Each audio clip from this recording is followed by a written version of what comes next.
You know how when you stir sugar into your coffee, it just kinda disappears? It seems to vanish into thin air. Well, it turns out there's some really cool science behind that simple act of mixing. And today we're going to break down the chemistry of exactly how things dissolve. So let's just start with a really simple question. We've all done this, right? Some things, like salt, they just vanish in water. But other things, like sand, well, they just sink right to the bottom. So what's actually going on there? What is the real difference? Well, let's find out. Okay, to really get to the bottom of this, we need to understand a super important concept in chemistry, the solution. And don't worry, we're going to figure this out with a couple of really easy examples. First up, salt and water. You pour some salt in, you give it a stir, and poof! Where did the salt go? You can't see the individual little crystals anymore. The whole thing looks exactly the same from top to bottom. This perfectly uniform mix has a special name. It's called a homogeneous mixture. Okay, now for the sand. You can stir this all day long, but it is not going to dissolve. The grains just swirl around and then, whoop, settle right back down at the bottom. You can clearly see the separate bits of sand and the water. Because this mixture isn't uniform at all, we call it a heterogeneous mixture. So there you have it, side by side. On the left, you've got that homogeneous mixture. It's the same all the way through.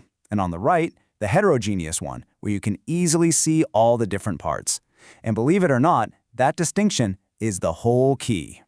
And that brings us to our big official definition. A solution is just the scientific name we use for a homogeneous mixture. So our salt water, that's a solution. Sugar water for your lemonade, also a solution.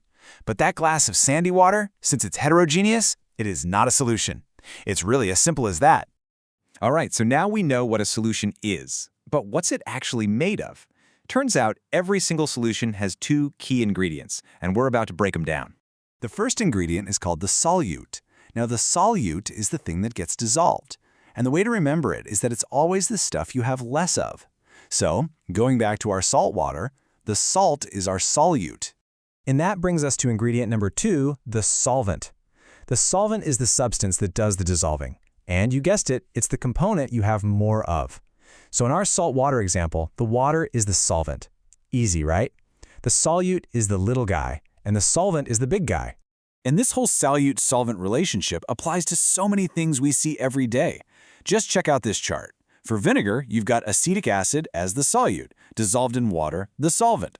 For sweetened milk, it's sugar in milk. And get this, even smoke is a solution. The tiny carbon particles are the solute, and the air itself is the solvent. How wild is that? So once you get this idea of solutes and solvents, you start seeing solutions, well, absolutely everywhere. This isn't just some stuffy chemistry lab concept. It's a huge part of our everyday world. I mean, seriously, think about it for a second. That soda you might be drinking, that's a solution of carbon dioxide gas and sugar, all dissolved in water. The clouds floating up in the sky, that's a solution of teeny tiny water droplets in the air. We are literally surrounded by solutions all the time. Now, you might have noticed we keep coming back to water in our examples, and there's a very, very good reason for that. In the world of chemistry, water has a pretty cool nickname that points to one of its most incredible abilities. Water is often called the universal solvent. Now, that doesn't mean it can dissolve absolutely everything. I mean, we already proved it can't dissolve sand. But what it does mean is that water can dissolve more different substances than any other liquid on Earth, which makes it unbelievably important for, well, all of chemistry and all of life. So what's water's secret sauce? It all comes down to the fact that water is what we call a polar molecule.